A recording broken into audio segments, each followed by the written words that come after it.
So, Fonzie, when did you first become interested in aviation?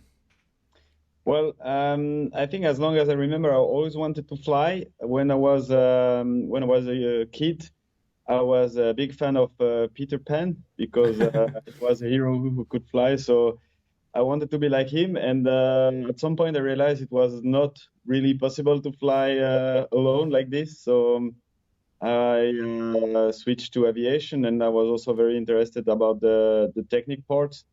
And that's like this. I took the plane to go to holiday to see my family in Italy when I was a kid. So it was there that I knew I wanted to be a pilot. So, what year did you actually join the Air Force? Well, I joined officially in 2008.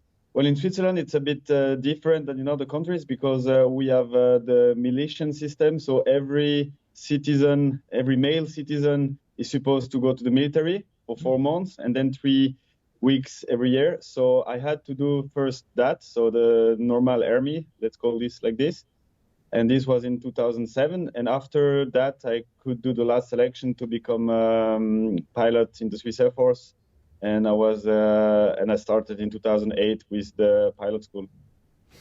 So, can you talk us through some of your ground training and some of the aircraft you started training on? Yes.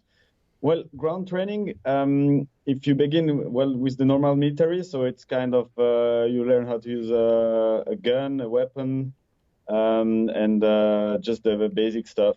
And then when it went to the aviation, we did first the civilian part of the formation. So we did an ATPL and the PPL as well. It was with the SAT. It was the Swiss Aviation Training, so the school of the Swiss airline, which is now LAT because it was buy from Lufthansa. It's the Lufthansa Aviation Training now. And we flew. What we do? We flew Piper, Archer, Arrow, and Seminole. We flew Diamond DA-42, and that was it for the ATPL. And as well, we flew the Airbus 320 simulator for the MCC, the multi-crew training. That was for the civilian part. And then we went back to the military, flew the PC-7 about 1 year. There you learn the basic stuff. So from formation flight, aerobatics, IFR, VFR, everything, navigation flight. And after that, 1 year on the PC-21, the advanced trainer, where you learn actually the work as a fighter pilot. You learn to use the radar. It's not a real radar on the PC-21, it's simulated, but it works more or less like the radar of the F-18. And after that, directly from the PC-21 on the F-18. Yeah, and we're going to get onto the Hornet in a minute. Obviously, that's why we're here, Fonzie. Yeah. But let's talk about a bit about the PC-21 because I think it's a great looking jet as well. What was it like to fly? Well, it's kind of like a small karting. It has a lot of power. It's very light.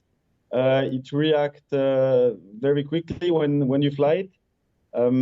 It's for the Air Force. It's of course a very good tool because it has all the system which you will find on the big jet, but it's not so expensive to fly, of course, because it's a turboprop. I think it's a very reliable aircraft. So when you have a flight plan, you know it's gonna go fly because you almost never have any trouble with the aircraft. Yeah, that's a very cool aircraft. Very easy to learn. It was actually kind of the problem was after when you go on the F-18, which is not so new as the PC-21. You have to do the opposite work and learn how to fly on older jets. So it was almost too new, too modern for the F-18, but it's really great to fly. So yeah, we're going to talk about the Hornet now here, Fonzie. What were your first thoughts on the aircraft? Well, the Hornet, it's kind of course, when you live in Switzerland and you grew up in Switzerland, it's kind of the goal that you want to reach. It becomes like a myth because the aircraft is it's Navy aircraft. The Blue Angel flight with the aircraft. It was on almost other operation around the world. It's a very powerful aircraft, and as well, I find it a very beautiful aircraft. So it was pretty cool to have this goal and to be able to reach this goal. So this was cool.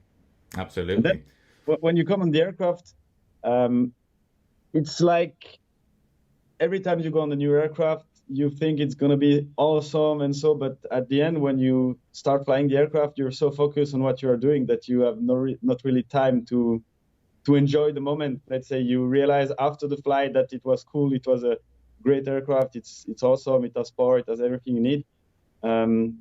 That's it. Awesome stuff. So yeah, what's the actual role of the Hornet with the Swiss Air Force? Is it strictly air-to-air, or is there any air-to-ground in there? No, we do actually almost strictly air-to-air. We are a neutral country, and we are the whole defense is based on air defense. Now it's going to change a bit because we are buying the F-35, and then we are going to be able to do as well air-to-ground and all the other missions, everything you can do with an aircraft. But at the time back then, we switched for only air defense, so air-to-air.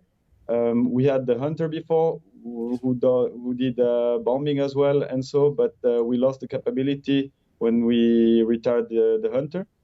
So yes, actually we do almost only air-to-air. The only thing we still do is the air-to-ground shooting with guns. You might have seen that at the Alps, the air show we do in the mountains. Oh yeah. That's just to keep like a little knowledge about how you can do this, and as well to be confident flying with gun loaded and shooting live. That's the purpose. So yeah, let's talk a bit about your ground training. Obviously, you said there the PC-21 was a bit more advanced. So what was it like going through your ground training on the Hornet, and was there a decent simulator?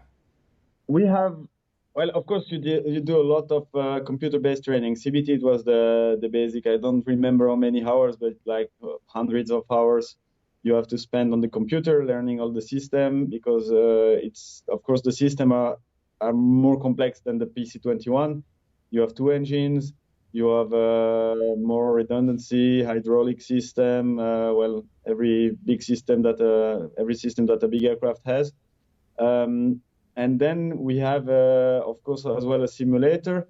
It's not a full motion simulator. It doesn't move, but we have four of them. We can put them in the link and work together, do a big mission.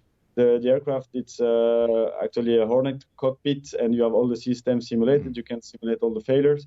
And the first part of the training is mostly being able to deal with failures. So you're going to go in the sim, and then the instructor will give you all the possible failure, sometimes multiple failure, and you will have to handle that. And that was, for me, I think the biggest challenge at the beginning, because the aircraft is more complex as the PC-21.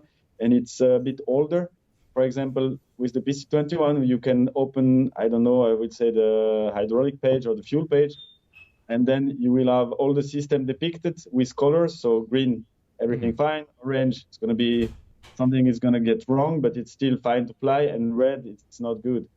And with the Hornets, you don't have that kind of system. Well, you have the system, but you don't have that kind of picture. It's all green, so you only see numbers, and you have to know the numbers. So yeah, that was a bit challenging at the beginning. And we have to talk about your first flight, and what was it like having that afterburner for the first time? That must have been incredible. Well, for my first flight, what I remember the most difficult part was actually the whole part on the ground, because you have to start up the engine. It took at the beginning about 50 minutes to get the aircraft airborne. From sitting in the aircraft to get airborne, you have to do all the checklist work, which is pretty complex. And then you are not really alone doing that, because there is the ground crew. There are at least 3 people walking around the aircraft doing some checks at the right time, so you have to know that. And then the taxi with this big aircraft, I mean, you almost have 20 tons of aircraft that you are moving, so you are basically driving a big truck. So it was impressive, and you sit almost 2 or 3 meter high. So that was very impressive. And then when you first got to fly, the first thing that I noticed, it's actually an aircraft. It flies pretty well. On the ground, it's very big, very heavy. But as soon as you get airborne with the flight control system, the hydraulic and the electronic, it's very light and very easy to fly. So it was, I was a bit shocked because it flew like a small aircraft actually. And then of course, when you kick the afterburner, you have a lot of power. It climbs, it doesn't stop to accelerate. So at some point when you are climbing, you have to reduce, otherwise you will get supersonic. And that was, the thing you have to learn. The other thing is the fuel consumption. With the PC-21, you always have plenty of fuel. It's never a problem. It's never an issue.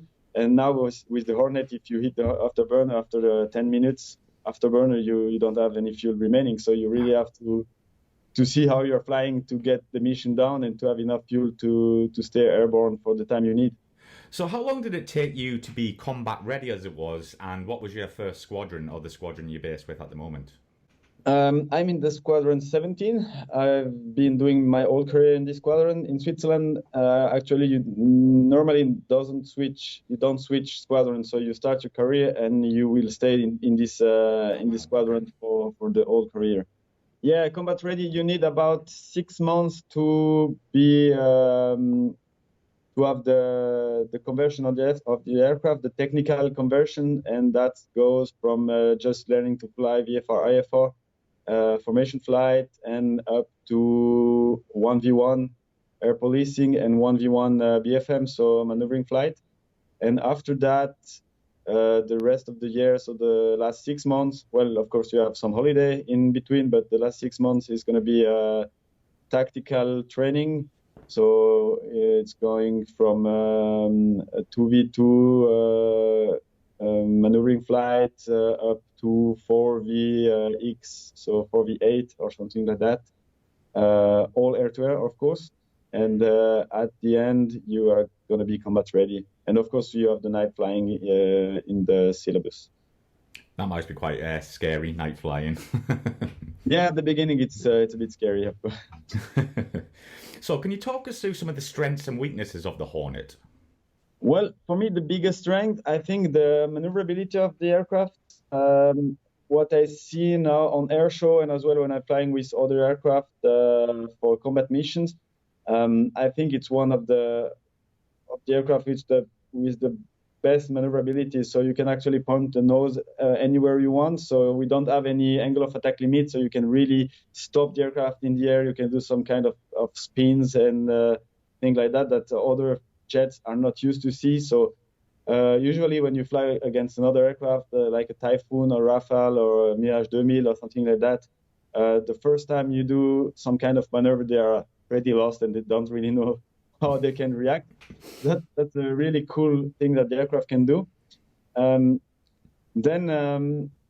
it has we had the aircraft modified the whole lifetime, so it's pretty state of the art. That means we have Link 16.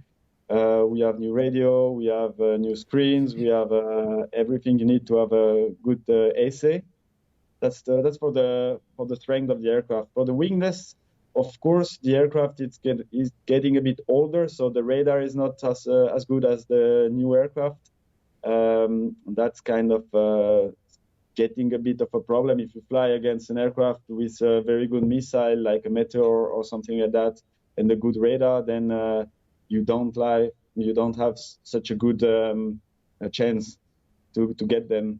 And as well, usually you never have enough fuel. The aircraft is using a lot of fuel because it has 2 engines, and the autonomy is not as great as other aircraft. So that's as well the reason why the Navy built the Super Hornet, because it's 20% bigger and it has a lot more fuel.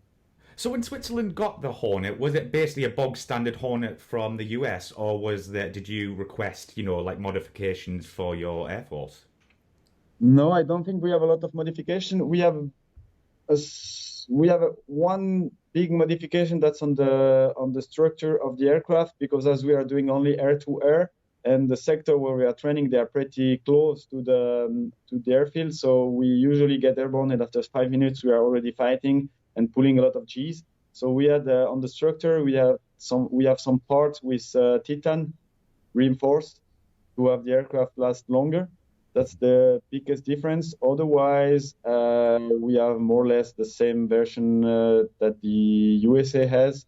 Of course, the USA, when they sell you something, I think they never give you the best they have. Yes. So we might have some degraded system when you see the how the American Hornet is built, but otherwise it's the same aircraft. And we're going to have to talk about, you kind of alluded before, it's one of our favourite subjects on the channel, DACT. How does the Hornet fare against, the Typhoon, the Rafales, F-16s? Well, if you fly against one of these aircraft, if you are going into a raid fight, so that means everyone is turning the same direction and it's just a fight about the power and Gs, then you're gonna lose because we are limited to 7.5 Gs. In wartime, we could go up to 9 Gs. The aircraft is certified to 9, but we have less power than the Typhoon, of course. But as I said, as soon as you go high and then you do some kind of spin reverse and you point the nose, then you win if you do it correctly. The problem is if you don't do it correctly, then you don't have enough energy to do something else, and then you will lose. But I think every fight I did against some kind of other platform, I always had a good chance. And what we also have is we have the JMAX, so the helmet with the visor in it, and together with the Sidewinder, the 9X, you can shoot almost behind your shoulder. So if you use it, you don't really have to maneuver. You can just come in the fight and shoot the other guy. And not all the platforms have this kind of weapon. And talking about that helmet, I've seen it obviously many occasions. It looks quite heavy, or is it quite light? It's not very heavy. It's a bit heavier as the normal helmet. The main problem is that the center of gravity is more forward. Mm-hmm. So with the time when you're pulling a lot of cheese, then you're going to feel it in the neck. And as well, the other problem is, of course, it's a visor. So if the aircraft is behind you or on the side, then you will have to turn your head to point him and shoot. And when you do that under Gs, that's not so good for the neck as well. Yeah, I've heard from F-16 pilots where they come out with at the end of the career with a bigger neck because they're all the G they're pulling, if that's true. Exactly. Yeah, that's it. I've been in TLP in Albacete. That's the Tactical Leadership Program. I was there as a raider. That's a big exercise where NATO teach the mission commander, actually, the young mission commander. I was in this year. I was in Landivisiau for Ocean Heat. It was a big exercise with the French Navy. Actually, there it was the French Navy, the F-35 from the UK was there as well. Well, they didn't come in person, but they flew from England and came for the mission. French Air Force was there. The Greek, they were also there, and that was it. So big missions. Otherwise, I didn't have the chance to go to Tiger Meet, but my colleagues they go every year from the Tiger Squadron. And next year we're gonna go to ACE, the biggest site in Sweden, in the north. So we go pretty often to this kind of big exercise. I bet there's some good aircrew Friday nights on these exercises. Yeah, of course, that's also part of the job. But actually, that's not only having fun, because at this kind of event you also learn a lot, because you have the chance to talk with other pilots. You can see what problem they have, how they work. It's really, really interesting for me. And that's the same on the air shows. On the air show, I like to talk with other fighter pilots to see how they are doing the stuff and the problem they have. And so that's really cool. So what was it like being an instructor on the Hornet? Did you enjoy that role? Yeah, I really like it. I fly quite a lot as an instructor on the back seat for the conversion training, and as well for tactical flight where you're in another aircraft. I think for me it's very interesting to be able to give all the experience you did during your career, to try to give it to the young guys. And sometimes it's not exactly what's written in the book, but you have to see a bit more and try to find the hot spot and the good words to teach them what they have to know. And for me, it's very interesting. And how do you find the students? Do you see like very natural pilots and people who really are a bit struggling? How do you deal with that? Well, of course, you see that there are people they have more skills than others, but actually, I think it's mostly compensate from a good training from the beginning. They came all through the same school, the same values, everything they learned, and actually, it's most of the time it's going quite good as well with pilots which are maybe a little less skills. If you don't have all the skills, then you can always use the manuals and use what you learn to figure out what you have to do, even if it's not really natural. There are people they don't need the manuals because everything is natural, and others they have to be a bit more. They have to think a bit more about what they are doing, but at the end they are able to do the job as well. And what's it like flying and instructing at the backdrop of obviously Switzerland? Because I mean the scenery is amazing, isn't it? Yeah, of course, that's really cool. Sometimes it gets as well a little scary. One thing I hate to do is, for example, at the beginning when the students are doing night flying, they have to go and land in Maringen by night, so doing a VFR circuit. And there it's just you are between the mountains. The runway is in the middle of the valley, but you have just enough room to do the base turn and go land. And it's just completely dark. You don't see anything there. There is no light. It's just dark. So you did it during the day. You know how you fly it. You actually have just some light on the mountains, and you know if you are left of the light, then you're going to be fine at 5,000 feet. But you don't see the mountains. And then you try to fly it like by day, and that's it. And when you're in the back seat, you don't really see outside very good because, of course, there is the student in front. And it's not the best feeling all the time. I can imagine. But before we move on to your role as a demo pilot, do you get many spotters at the base? Yes, actually, we have a lot. We have some that we know because they are always there. And there are also a lot of people coming from abroad. In Switzerland, the thing is that our airbase is pretty small, and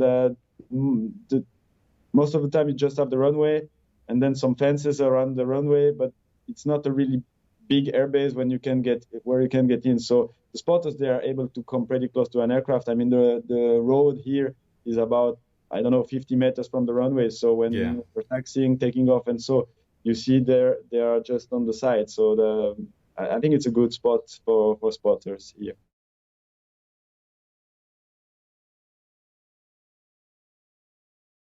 Fönsi, let's talk about the demo. Obviously, you became the demo pilot last year. How did that role come about for you? Well, I knew the previous guy. Well, we are doing the demo for 3 years. Each pilot does 3 years. So it was the last year of the last demo pilot, and then we received an email who is interested in doing this. And then I said yes, I want. And then there were some other guys wanting to do that, and at the end, that's the squadron commanders together with some chiefs of some guys who are above the squadron commander who had a meeting and decided that I'm gonna do that. So. Mm-hmm. And is there a lot of competition? Because I can imagine when that demo pilot slot comes up, everyone's like, I'll do it. Yeah. Or is it quite a small pool? It's quite a small pool because the problem is we are not a really big air force. We have also 2 other teams, the Patron Swiss and PC7 team. So a lot of guys are already involved in the teams. And then the slot where you can go as demo pilot is pretty small because if you are too young, then you don't have the experience, of course. And then if you are a little bit older, then you're already doing some other stuff, more, I don't know, you might be a commander from something, or you are leading a project, or I don't know. So the slot where you can do that is it's pretty small. And what was it like when you got that call and you were like, right, you're the demo pilot? That must have been like, yes. I was like, yeah, first of all, I was like, oh, that's cool. That's so cool. I can go on every air show. That's so nice. And then I thought about it. I was like, oh, but yeah, it's A like lot of work. a lot of work. It's dangerous. Well, it's not really dangerous when you know what you're doing, but at the first, when you don't know that and you see the guy flying at 300 feet and doing all the stuff, you're like, okay, I'm gonna do that in a couple of weeks. And then the first night you don't sleep very well because you are thinking about a lot of things. And yeah, that was very, very exciting. And then I was a little bit stressed until I had the chance to fly it really and to learn it, and then it was better. Awesome stuff. So can you talk us through how a display routine is actually created? At the beginning, I think when we received the Hornet, we took a lot of lessons from the Canadian because they already had the one display routine. So it was the base for the Hornet display. It was in '97, I guess. And then every pilot teach the next one. So he does his stuff. Every pilot is maybe trying new stuff, new maneuvers. And at the end, you receive the program from the last guy. Of course, you are free to do anything you want. So if I want, I can change everything. I don't have a strict rule who said I need to take the old guy his stuff.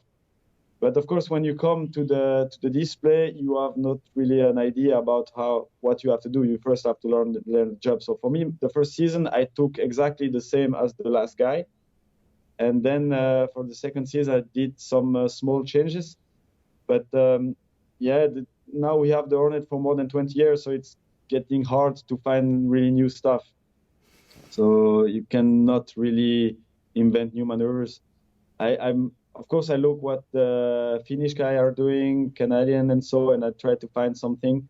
But yeah, that's it. Then the thing you always have to respect, we have some gates. So the goal, of course, is to do a display safely. That's the main goal. And to do that, you cannot do anything you want. We have as well a twin engine aircraft. So we have to cover a single engine, the whole display. So you cannot fly at the limit during the whole display. Like an F-16 pilot is just pulling the max all the time, because if he loses the engine, then lose the engine, it has only one. And for us, it's a little bit different. We have to respect some gates, some altitude, speed, and so to be safe. And any times you want to do a new maneuver, then you have to think about all this stuff.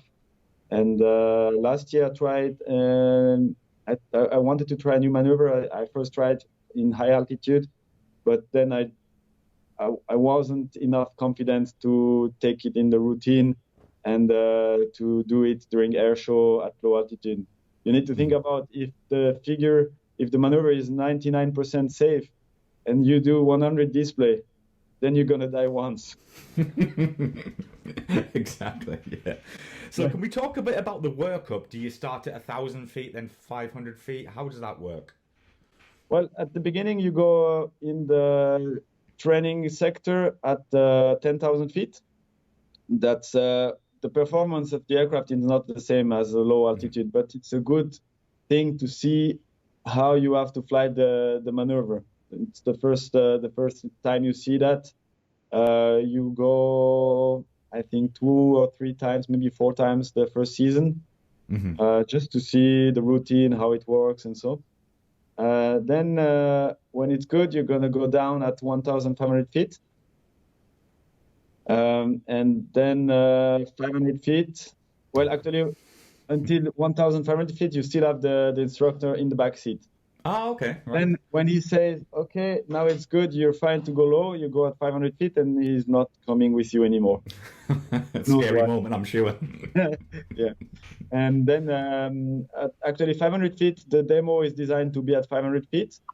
And if you are confident, then you can go lower, down to 3,000 feet, 300 feet, or 200 feet for a straight flight, like high-speed pass and so.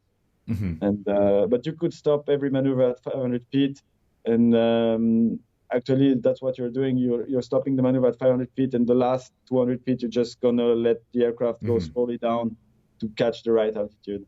What was it like getting your PDA? Was that a great moment for yourself?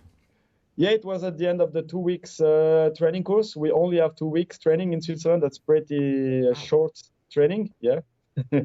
But that's enough. I mean, with 2 weeks training, you get it done safely. It maybe not perfect at the beginning, so like the placement, that maybe you stop the rolls not so properly at the beginning, but then you have the season to do it perfectly. But you are safe, and at the end you have this validation. It's 1 day. So in the morning you have a theory where you do a presentation where you explain how your routine is built. You explain how you are gonna handle failure in every maneuvers. Then you're gonna show you're going to show the examiner all the display you're going to do this year, see where the problems are. In Switzerland, of course, when you have mountains and things like that, you cannot always do exactly the same routine as you plan, so you have to adapt a bit sometimes, especially with mountains or with obstacles, cables or things like that. And then in the afternoon, you're going to fly to show them what you can do. And then there's a debriefing. So it was a kind of relief for me, because I knew I'm going to be the next demo pilot in 19. But then in 20, of course, there was the COVID. So I didn't flew anything, not even the training course. So I had to wait 1 year. And it was kind of a bit of stressful, because you don't know, you're going to do that, but you never flew that. So you don't even know if you are good at it. So it was cool after the 2 weeks to know, okay, I did it. Now I'm certified, and that's good. So how many members of the team are there, and how many do you when you go to an air show, let's say in the UK, how many people do you bring over with you?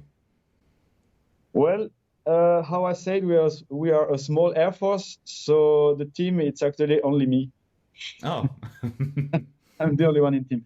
Yeah, no, I'm the only permanent member of the team. I'm the commander. I'm the guy who's flying. But when I'm going on an air show, I have my ground crew coming with me. But that's not always the same guys. So every time I go on the ground on an air show, it's a ground crew from a different base. It can be Meiringen or Payan, and the people are changing all the time. So I don't always go with the same guys. And then I take a spare pilot with me just to bring the spare aircraft. The ground crew, they are between 4 up to 6, depending on the configuration of the aircraft. And can you remember your first public display? Actually, I think I don't. I don't, because I don't, because for me it makes no difference if there is public or not, because anyway there is always public, there is always spotters and just random people coming in to see the show, even for training. And for me the most I always want to fly it the best I can and safely, and that's the main focus. So I flew display with 1,000 people, and I flew in Riyadh, so in Fairford, where I don't know how many people are there, but a lot of people. But for me, it makes not really a big difference. I fly the same. Yeah. So what does the Hornet do well in a display? What's its main strengths to show off its capabilities? Yeah. Well, it's more or less the same as what I said before for the BFM, so the 1v1 dogfight. I think the Hornet might be one of the best aircraft to do display, because you have this possibility to go high angle of attack. In fact, we don't have any limitation. When I do it's called a pirouette. It's kind of looks like a spin, but it's always controlled. and there I have a 60 up to 70 degrees angle of attack. So I can really do a lot of stuff that other aircraft can't do, and I think that's the most impressive thing with the Hornet. And do you ever interact with other like Hornet display pilots? Obviously, the Spanish and the Finns. Do you ever like have a chat and say like what do you think is going to work well here, or is it a bit of rivalry there? Yeah, well, actually, we have a chat with all the European display pilots, so the solo display pilot, and there sometimes when you have a question or you want to know something, you can ask and get in contact, get in touch with the people. I was in Riyadh, and there was as well the Spanish F-18 pilot, so I had the chance to chat a bit with him. The other Hornet display pilot, I didn't have a chance to see them. I was in contact with the Finnish guy because I wanted to take a maneuver that they are doing, and I wanted to try it. So he explained me how he's flying that. At the end, I'm not doing this because of some engine problem that we have in Switzerland, and I don't want to do that. But yes, we are getting in contact a lot. Also with other display pilots from other platform. We have we are in contact also on the display. We go have a beer together. We eat something together. So that's really cool. It's really Yeah, it's great when you see on social media like the different countries' fast jet pilots all together. That's always great. And like, I always thought there'd be a bit of rivalry there, but that's good to hear. Yeah. And we have to talk about Axel because obviously that's just happened. What was that like to fly? Axel, it's really cool because it's something we are the only one, I guess, in the world doing that. For me to fly, it's kind of like a second season in the season because you don't fly the same. Well, it's more or less the same maneuver, but you don't have the same numbers. You are flying at 7,000 feet and not at 0 feet, so the aircraft doesn't have the same performance. There is the mountain, so you can just go one side. You cannot do the routine as you are doing it normally. So I train 1 week before, usually. I'm doing about 4 training, 5 to 6 training, I would say, before the show. And and then that's it. You're gonna fly. It's also pretty unique because the public, you go around the public, you go behind the public, you go lower than the public, and that's the thing you are not allowed to do in a normal air show. So that's really, really cool. And the scenery, it's awesome. Sometimes you have snow, sometimes you don't. The weather is very challenging, of course, in the mountain in October, and it always gives very great pictures at the end, with flares, and so that's cool. Yeah, I've recently been seeing a lot of almost viral videos going around from that. There's some great videos. Obviously, all the Av geeks are up there, so it's great to see. But Fönsi, do you have a favourite manoeuvre you fly in your display? Favorite maneuvers? Well, I think the pirouette, that's kind of the spin.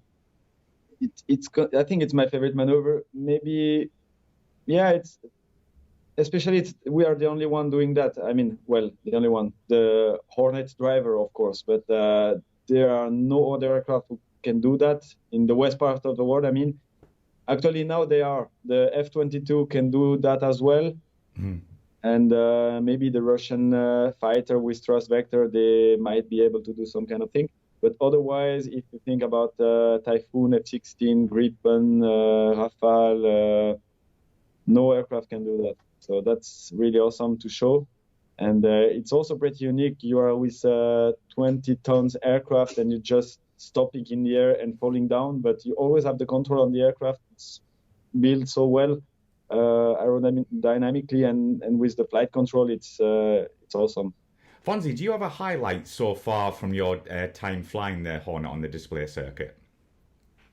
I have many highlights. What I like the most, I think, of course, flying the Hornet, the routine, it's just something that it's once in a lifetime. So you do something, you fly the aircraft at the limit, you are solo, you have a lot of power.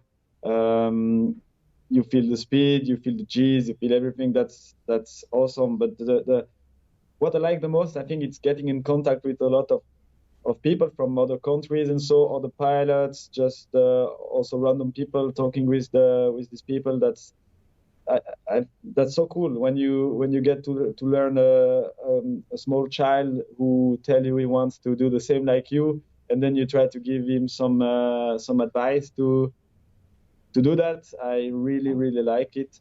Yeah, that's really cool. And how long will you be the display pilot for?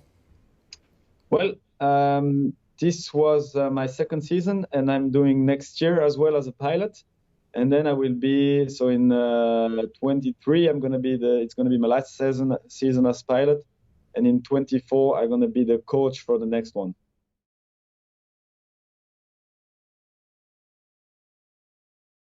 While we wrap up here, Fönsi, I've got a couple of questions from one of our patrons, if you're happy to answer them. Of course. So this is from Noel. Can you describe in detail how Swiss pilots do the ACT exercise, including their low pass, high G turns, pop strafing maneuver, etc.? Reference points, critical turns, like pulling Gs in the Alps. Yeah, well, we have two different. So that's for the air-to-ground shooting, actually.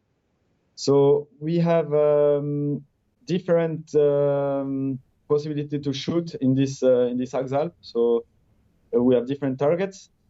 One target, it's pretty easy. The one which is in front, just on the ridge in front of the public. There you are gonna fly a geometric pattern. So that's kind of where the target is, and then you fly straight to the target. At one point, you're gonna do an offset, pop, turn in, shoot, and you have the distance where you have to abort and then go on the side. And the goal of that is that you can, if you know a target, you have the coordinates somewhere, anywhere in the world, you can just put this geometry there and fly that. That's one.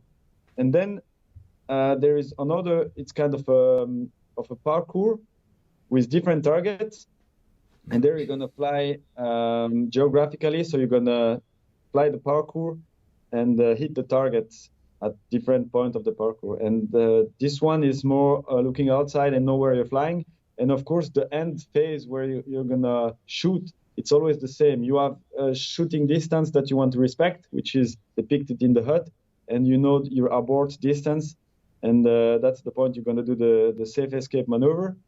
And then when you have the safe escape maneuver completed, then you look outside and okay, I have to go behind this ridge, and you just look outside and go there and pull the Gs you need to go there. Mm-hmm. Great stuff there. And one last one from Noel. Hopefully this will make sense to you. Another question. How are the Swiss Hornets different from other Hornets, i.e. EPE, the F104 engines? Does it really help with performance? Well, that's hard to say because I never had the chance to fly another Hornet. So they say the engine it's better. I don't know how much better it is, if it has a lot more power, or if it's just I don't know, maybe better maintenance or more reliable. I don't really know what's the difference. I'm sorry. That's all right. Right, so a couple of personal questions to wrap up here, Fönsi. Do you have any hobbies? Yeah, of course. Well, my favorite hobbies, I love go skiing. I did some competition when I was young, and I'm always almost every weekend I'm gonna be skiing in winter. And otherwise, I do a lot of different sports as well. I like to go in the mountains in the summer, go running or just hiking. So that's the hobbies, or just being on the lake. We have a beautiful lake as well in Switzerland, so I like that. Being outside. It's good stuff. Favorite air show you've flown at? It's hard to say because if the organizer of other air show will listen, no. I think one air show I really liked, it's Tanagra Air Show in Athens in Greece.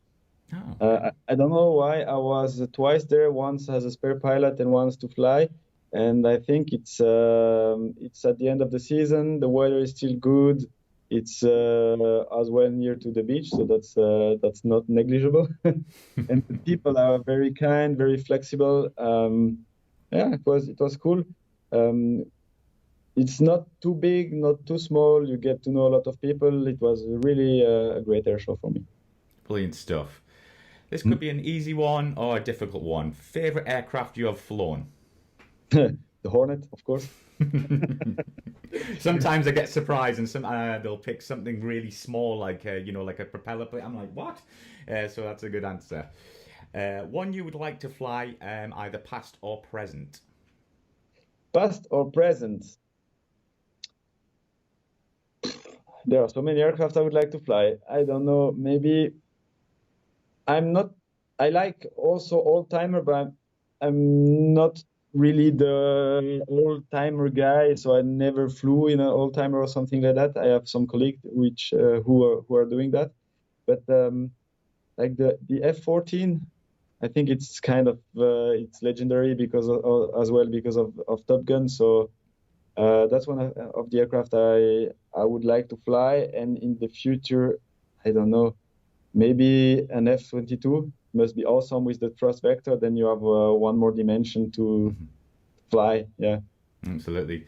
And I obviously have to ask this question: have you seen the new Top Gun movie? Yes, of course. What were your thoughts? The thoughts was, yeah, I really liked the movie. I liked because they were able to keep the spirit of the first one. Also, all the air-to-air scenery it's really cool. It's film. It's awesome how they filmed that. The aircraft is beautiful.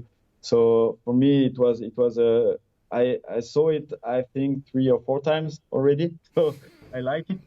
I was a bit disappointed about the mission. The mission didn't choose to get the film in. I think it's like, for me, it's the same as the oldest Star Wars. You know, where they have to point the Death Star and then bomb with 2 missiles in the hole. It's the same scenario, and I thought they could have picked another one. But for the rest of the movie, it's really cool. Yeah, no doubt you'll be watching it again, I'm sure. Yeah. So to wrap up, where can we find yourself and this? Right. No problem. Right. 3, 2, 1. So Fönsi, where can we find yourself and the display team online? Where you can find me? I'm pretty much everywhere. My main tool is Instagram. Instagram is at Swiss Hornet Display or Swiss Hornet Display Team. I don't know, but you're gonna find it. And I'm as well on TikTok. Not really a lot active, but I try to post at least every 2 weeks something, and Facebook as well. So I'm almost everywhere. Brilliant stuff, and we'll link that in the description below. But Fönsi, thank you very much for coming on the show, and wishing you the best of luck for the future. Thank you for the invitation. I hope to see you soon. Brilliant stuff.